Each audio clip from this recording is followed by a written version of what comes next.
I knew G-Dep for years. When I originally was signed to Untitled Def Jam, and he had just got signed to Bad Boy, like I was running around with Mace. Mace was like one of my mentors.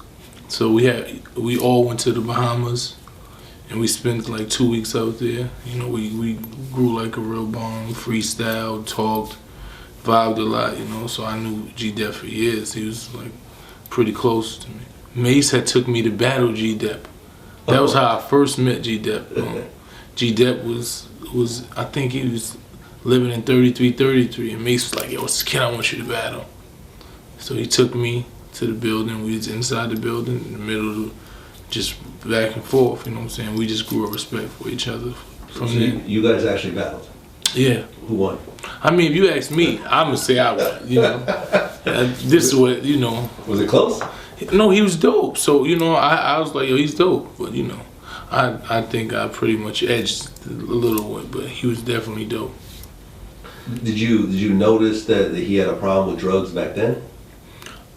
That was something that recently I just found out. I didn't know nothing prior. I didn't know he was using drugs. I didn't know. That was something that I found out recently. The last time I seen G-Dep was at a coming home party for Black Rob in the old Jimmy's Cafe in the Bronx.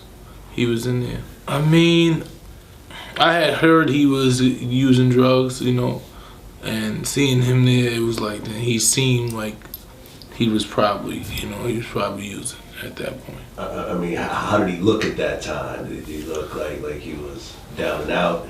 He didn't look good, man. You know, it was bad to see him like that. I don't like to say things negative, but he just personally, to me, I didn't think. I was like, you know, knowing him, you know, for as long as I've known him, and he seen me show love, gave him a hug and everything, but he just didn't, you know, he didn't look like he should look to me. I was shocked. You know, that's just not something that I would do, or nobody that I know I'm sound mind would do. You understand what I'm saying? From being from where we from. So it definitely shocked me. That was like the main thing. Like, what he did, what? It's sad, man. You know, it's a sad story to know somebody personally, and to know the talent level they possess, and to see somebody's life spiral in that direction and go from having, you know, a prolific career to being on the road to being very successful to ending up with possibly spending the next rest of your life in prison, because you're not guaranteed to leave prison, especially when you have life on that. When you get 15 to life, what does that mean exactly? It means that you have to do a minimum of 15 years, at which point you go before a parole board. After 15 years? After 15 years.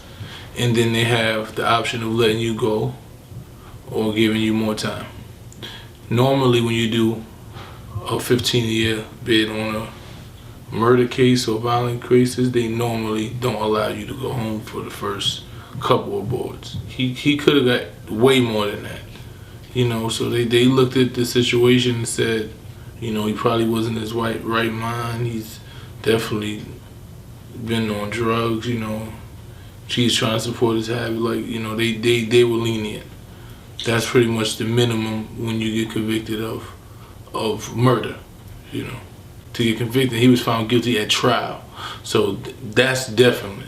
When you go to trial, the minimum, like, I think the minimum is 15 to life, and the maximum is 25 to life.